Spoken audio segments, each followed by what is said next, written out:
Suicide Squad's been around a long time in a lot of incarnations. It sort of starts out as Task Force X and evolves into Suicide Squad. Suicide Squad began back in the late 50s. Robert Kanigher and Ross Andru drew 5 issues in The Brave and the Bold. It wasn't in its own title. It was about a team of adventurers, and then they didn't do anything else with it. It was a much more grounded look at this group of military operatives. They were just military operatives that were on covert missions that were dangerous and considered suicidal, hence the nickname Suicide Squad. And Rick Flag actually was the leader of that military operation. For me, I was kind of most interested in the Ostrander series from the 80s. I'm a child of the 80s, and I grew up during the Cold War, and the Suicide Squad of that time period was full of that government paranoia and the black ops and the secrecy and the idea of using criminals to do things that you might not acknowledge in public. When I came into it, the editor, Bob Greenberger, said, "We got this title that we haven't done anything with in a long time, and you can do anything you want,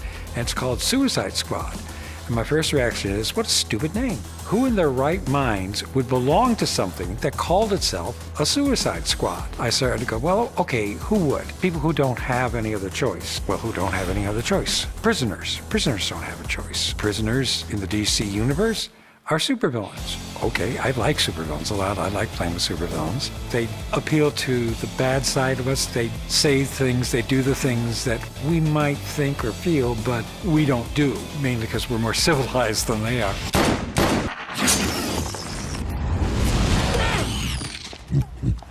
I didn't even want the mainstream villains.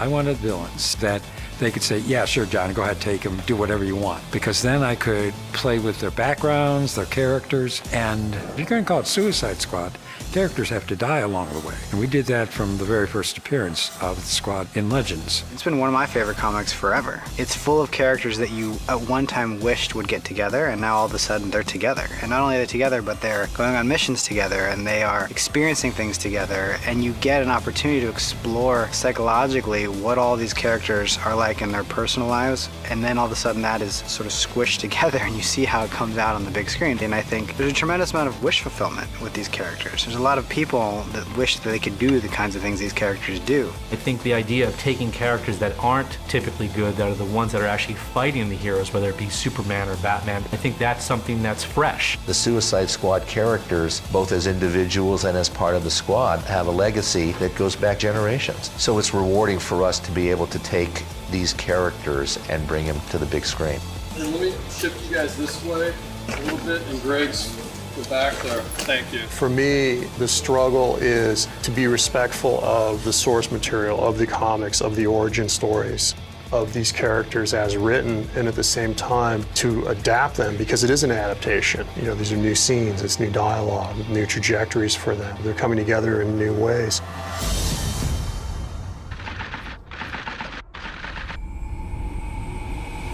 Amanda Waller was my creation. She didn't exist before Suicide Squad. I wanted someone to head the squad who was not typical. I wanted a woman, because you didn't have many very strong women there to begin with. I wanted someone to be African American, because you didn't have a lot of strong African American characters at that point in DC either.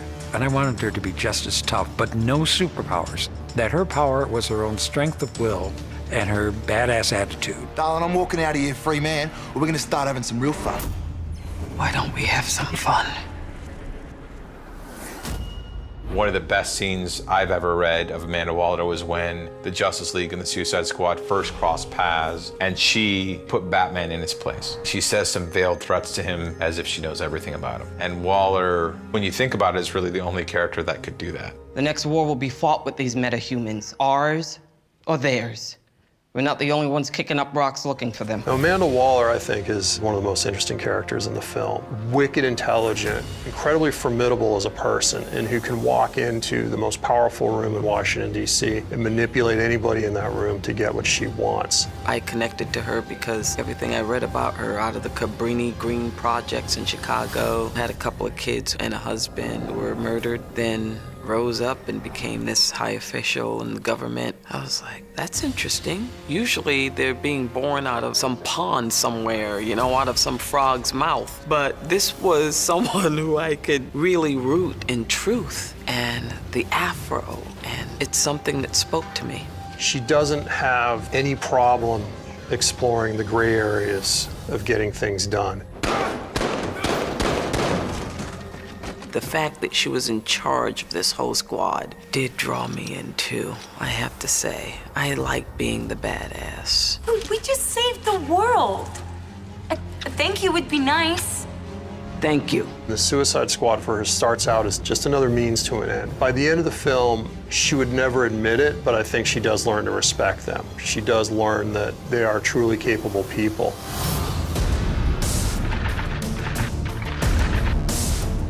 Rick Flag was originally part of the Suicide Squad in the 50s. I wanted to have that touch of continuity to it. Originally, his origin went back to World War II. That was a little far back now for what we were doing. So I made him Rick Flag Jr., and Rick Flag Sr. had the origin that Rick Flag originally had in The Brave and the Bold. He was a military man, and he also had suffered and lost. Waller hires him to get the bad guys in line. Colonel Flag's role is to take some very unruly kindergartners out on a field trip. You're going somewhere very bad to do something that'll get you killed. But until that happens, you're my problem.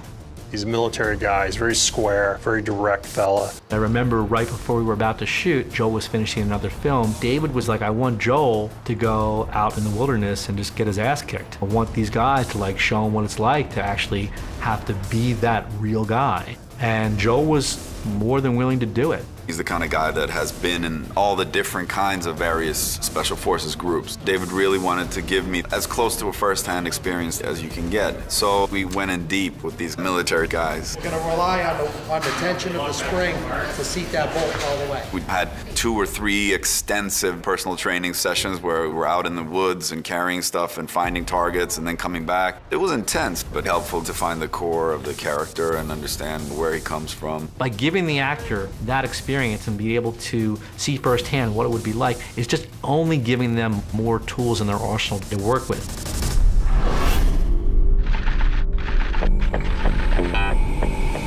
Deadshot's an interesting character. In the comic lore, he's the man that never misses. He has some sort of amazing gift with bullets.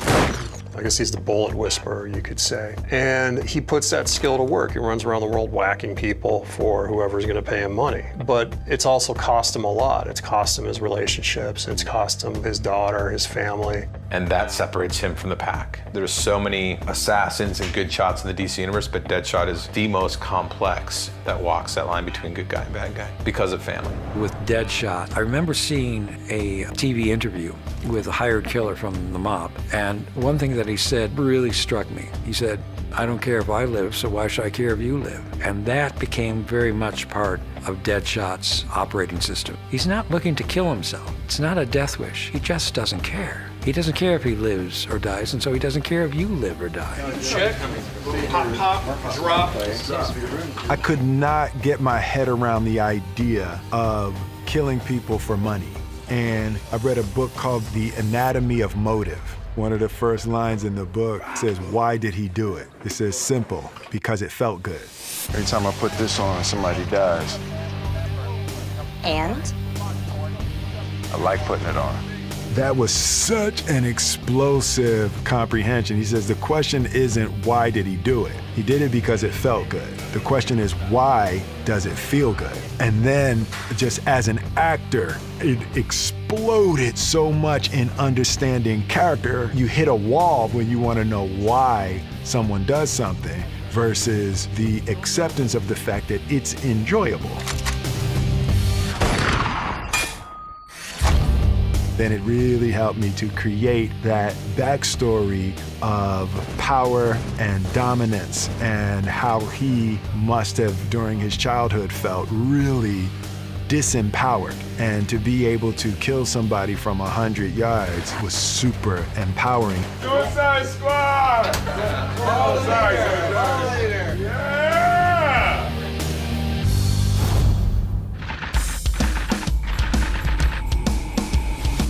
Harley Quinn is far and away the most recognizable character in the squad, the most popular. She was introduced in the Batman animated series in the 90s and then was introduced into the comic books through that, and it's become one of the biggest characters in comics. There's something archetypical about Harley Quinn. It's interesting because as a character in the comic book canon, she's maybe 20 years old, but she's so iconic. Something tells me a whole lot of people are about to die. She's a character that does what she wants. She's uncensored. She's very in the moment. Stupid butt, you're ruining date night! She's mad, she's insane, she's all over the place, but she's tough, she can fight, she's witty, she's clever, she's beautiful. Harley's incredibly dimensional and incredibly liked by the fans, which is really interesting, and I didn't understand why to begin with before I'd started reading the comics, and then of course about 3 comics in, I was obsessed with her as everyone else is. But I wanted to figure out what fans liked about her so much, and it kind of turns out, in my opinion, that people really like how flawed she is. Dr. Quinzel.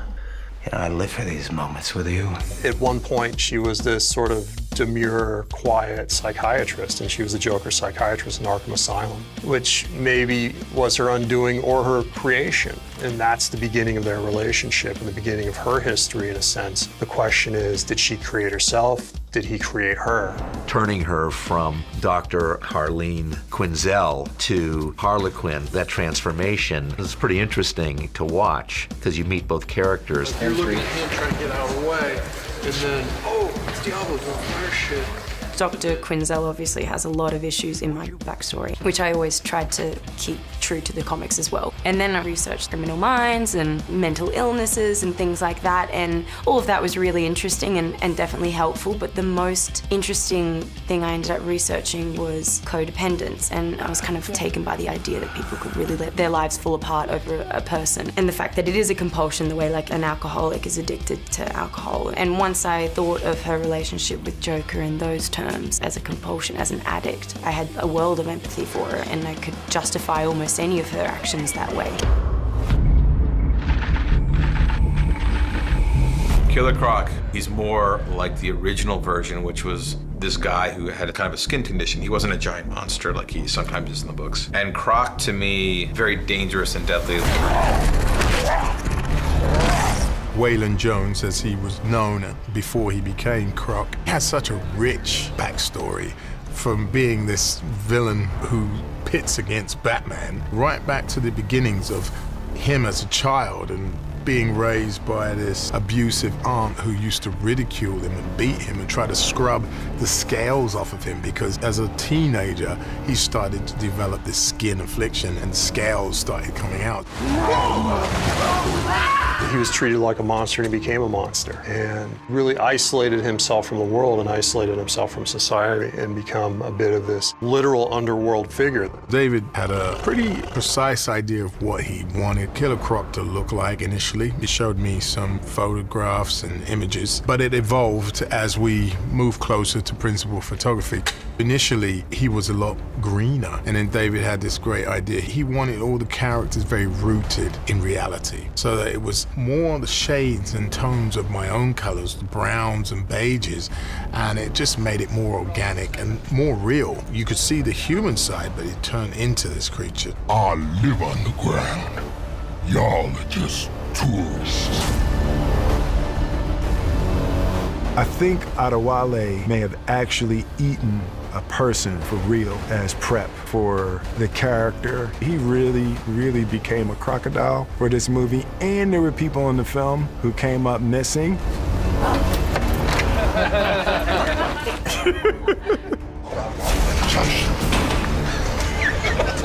It was a lot of fun.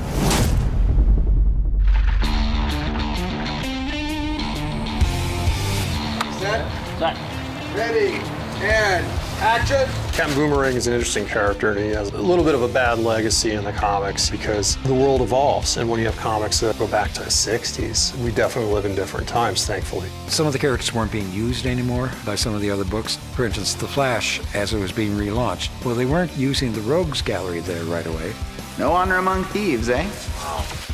And Bob Greenberger suggested that we use Captain Boomerang. I said, no, Captain Boomerang, he's just a stupid-looking character. He's silly. But then we got into him, we started using him, and I love playing with Captain Boomerang. He became one of the stars of the book. John Ostrander saying that Captain Boomerang is one of his favorite characters to write is because he's so much fun to write, because you can do anything, and there's no situation where he's not going to crack open a beer and take a sip in the middle of a dramatic situation, because that's just who he is. Captain Boomerang's probably my favorite character. Growing up reading the comics, he was always my favorite in the squad. He's just a jerk, and he's unapologetically a jerk. There's a scene in the film that is in the comics with Slipknot where he tells Slipknot these bombs are total bullshit. I'm out of here, you should go that way, I'll go this way. And Slipknot's like, okay. And then he waits and Boomerang hears a big explosion. He's like, oh, I guess it's real. With Jai, he's playing a bogan, which I think is Australian for a redneck. Boomerang's a jewel thief, a sort of skeezy character and not really necessarily likable. And David really wanted me to find my inner shitbag, pretty much. His words, not mine. Well, all right, let's try this alt version. What a bunch of soft c***s. No. So the next few months were basically a journey of discovery. Captain Boomerang is really the it of the group, the spirit animal. He does what he does when he wants to do it, and he's a special fella. He's a very special fella. Is he trustworthy? No, not at all. I wouldn't trust him for a second, but he's a lot of fun to hang out with. We have a spot of luck, eh? They're walking the park. Easy peasy. Don't make me shoot you.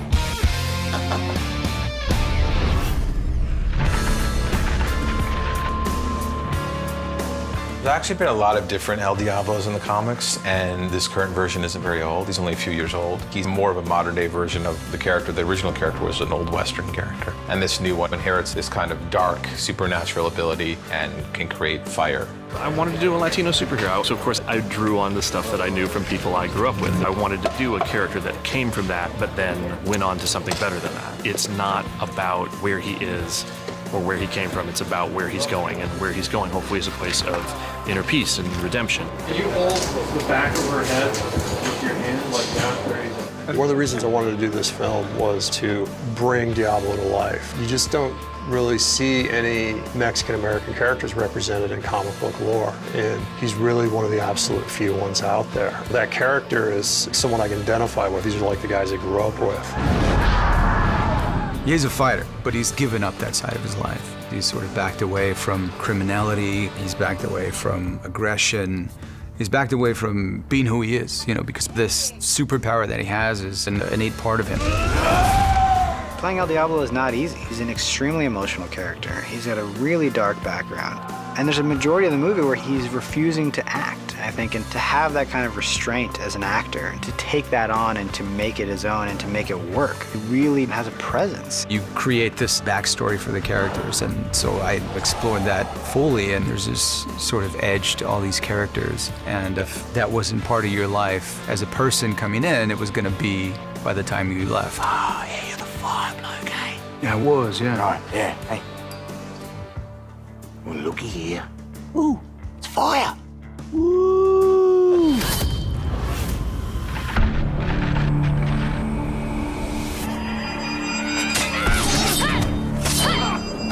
Katana was a member of a group called the Outsiders. And the Outsiders were a group of heroes that Batman put together after he left the Justice League. And Katana probably is going to be the most popular out of the new characters that were introduced in that group.